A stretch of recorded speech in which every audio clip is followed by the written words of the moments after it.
Pemirsa, vaksinasi COVID-19 di Kota Lubuk Linggau sudah mencapai 48,8%. Capaian vaksinasi ini membuat Lubuk Linggau masuk di urutan ketiga tertinggi di Provinsi Sumsel.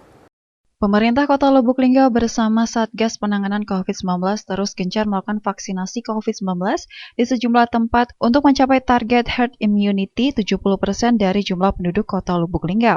Kapolres Lubuk Linggau AKBP Nuryono mengatakan pihaknya dalam pelaksanaan vaksinasi COVID-19 terus mempercepat di mana Polres Lubuk Linggau memiliki 3 gerai vaksinasi, yakni di Klinik Urdokes, vaksinasi di Mall Lipo, dan vaksinasi di Mapolres Lubuk Linggau.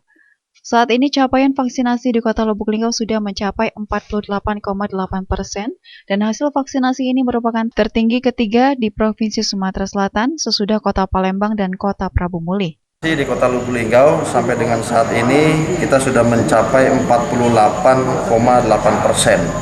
Nah, untuk Lubuk Linggau sendiri sekarang berada di posisi urutan nomor 3 dari cakupan vaksinasi COVID-19 di wilayah Sumatera Selatan.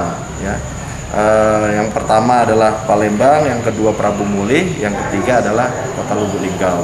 Dan kita sudah mencapai 48,8%. Nah, ini tentunya ini adalah upaya kita untuk menciptakan herd immunity di masyarakat Kota Lubuk Linggau. Sementara itu, untuk mencapai target vaksinasi ini, Polres Lubuk Linggau juga akan melakukan jemput bola dengan mendatangi kampung-kampung yang tersebar di 8 kecamatan di wilayah Kota Lubuk Linggau. Rajab Selangpari TV melaporkan.